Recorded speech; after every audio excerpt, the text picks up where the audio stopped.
Have you ever felt busy all day, exhausted at night, and still unsure if you're actually moving forward in life? You answer emails, attend meetings, deal with problems, scroll through your phone, and somehow the week disappears. But deep down, there's a quiet question: why am I not becoming the person I want to be? That's exactly the problem the 7 Habits of Highly Effective People by Stephen R. Covey tries to solve.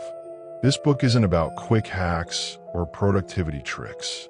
It's about changing the way you think, act, and live from the inside out. Covey's core idea is simple but powerful. Real effectiveness comes from strong character, not surface-level techniques. Instead of fixing your schedule, he helps you fix your mindset. Let's break down the most important lessons in a way you can actually use. The first big idea is this: be proactive. Most people think they are proactive, but in reality, they spend their lives reacting. Reacting to emails, reacting to deadlines, reacting to other people's moods, reacting to problems. Covey says proactive people understand one powerful truth: you are responsible for your choices. You can't always control what happens to you, but you can control how you respond. Think about a simple example. Your boss criticizes your work. A reactive person might get angry, blame the boss, complain to coworkers, or mentally shut down.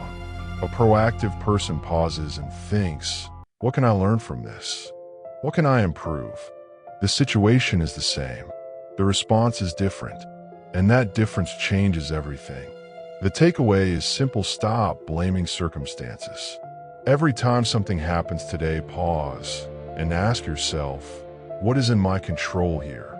Focus only on that. The second big idea is begin with the end in mind.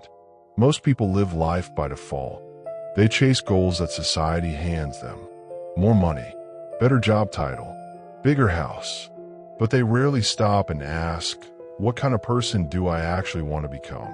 Covey suggests imagining your own funeral, not in a dark way, but as a clarity exercise. What would you want people to say about you? That you were kind, honest, reliable, a great parent, a trusted leader? Now compare that vision to how you're living today. For example, imagine someone who says family is everything, but they constantly cancel dinners, skip important events, and stay glued to their phone. Their daily actions don't match their deeper values. Highly effective people live with a clear personal vision.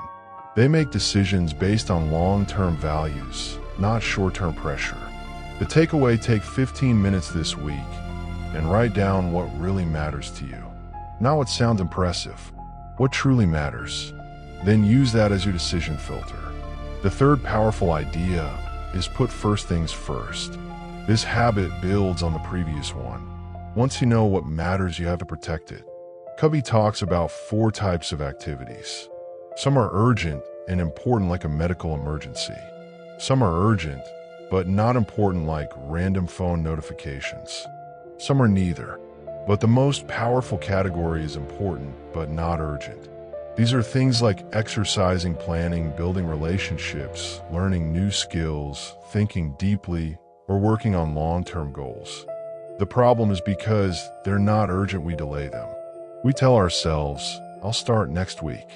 But next week never comes. For example, someone might say they want to write a book. They're serious about it, but every day they wait for the right time. Meanwhile, they spend hours scrolling or handling minor tasks that feel urgent. Highly effective people schedule their priorities instead of prioritizing their schedules.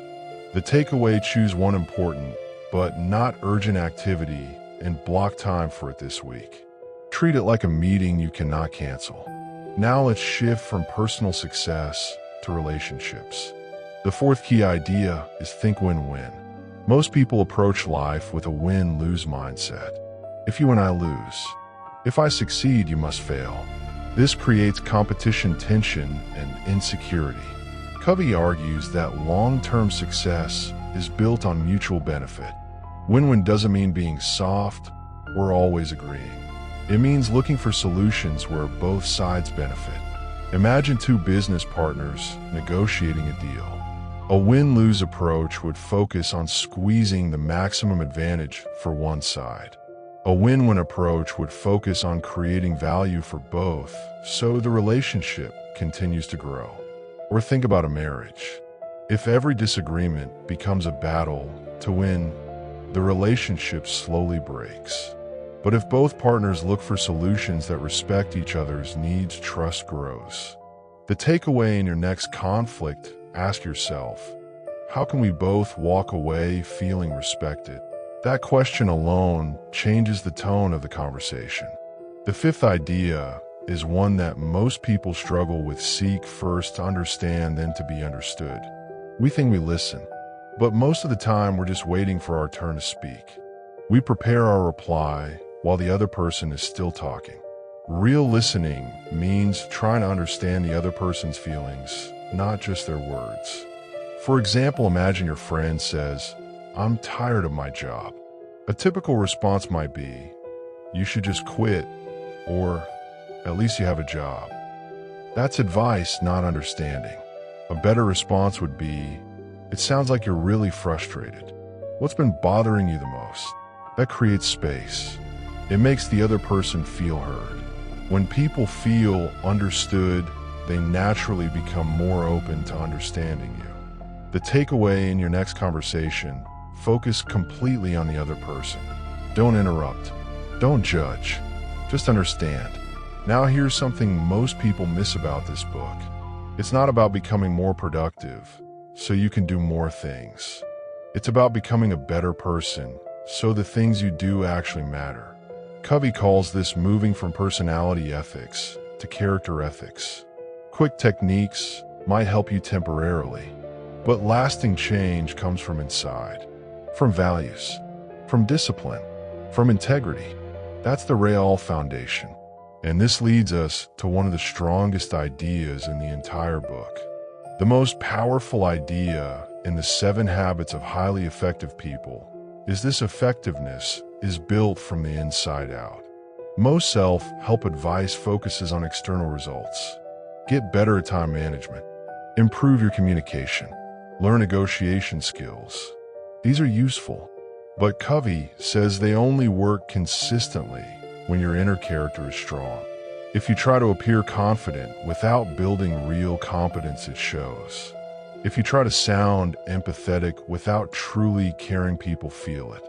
If you use productivity hacks without clarity about your values, you just become faster at running in the wrong direction. Inside-out growth means working on your principles first. Let's look at the 6th habit: synergize. Synergy means that the whole is greater than the sum of its parts.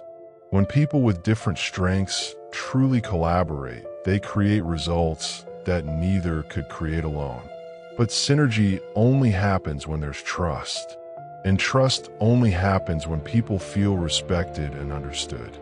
Think about a team project at work. If everyone defends their own idea and refuses to listen, the result is average at best. But if people openly share perspectives and genuinely consider other viewpoints, a new and better solution often appears. Or imagine two friends planning a trip. One loves adventure, the other prefers comfort. Instead of fighting, they combine both ideas and create a trip that includes exciting activities and relaxing downtime. The experience becomes richer because of their differences. The takeaway: the next time someone disagrees with you, don't see it as a threat.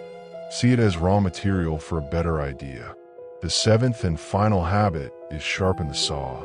This habit is about renewal: physical, mental, emotional, and spiritual.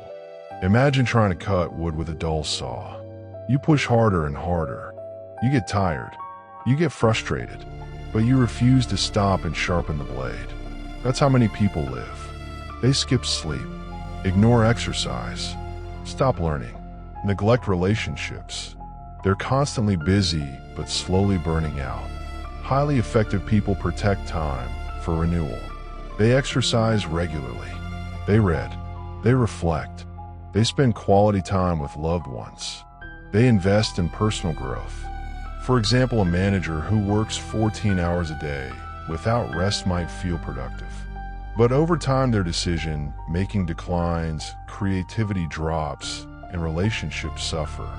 Another manager who takes time to rest, learn, and reflect often performs better in the long run. The takeaway: schedule one small renewal activity this week. A 20-minute walk, reading 10 pages, journaling, something that sharpens your mind and energy. Now let's talk about the surprising truth that many readers miss. The habits are not just a checklist. They build on each other in a specific order.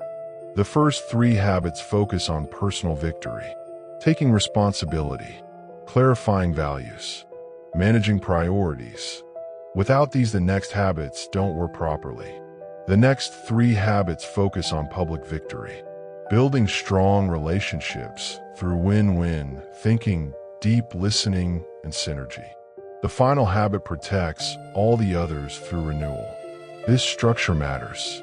Many people try to fix their relationships without first fixing themselves, or they chase teamwork without personal discipline. That's why results don't last. The strongest lesson from the book is this: long-term success is not about intensity. It's about alignment. Alignment between your values and actions. Alignment between your words and behavior. Alignment between your goals and daily habits. When you're aligned, decisions become easier. You stop feeling pulled in every direction. You gain quiet confidence because you know why you're doing what you're doing. So what can you do today? Here's one small action. Draw 2 circles on a piece of paper. In the first circle, write things you're worried about: money, career, health, relationships, news, whatever comes to mind. In the second circle, write what you can actually control today: a phone call, an hour of focused work, a workout, an honest conversation. Now, commit to spending more energy on the second circle. That simple shift is the beginning of proactivity, and proactivity is the foundation of everything else in this book. If you apply even one habit consistently, your life will slowly change. Not overnight, not in a dramatic way, but in steady, meaningful steps. Because effectiveness isn't about doing more. It's about becoming better. And when you become better, everything you touch improves with you. That's the real power behind these 7 habits.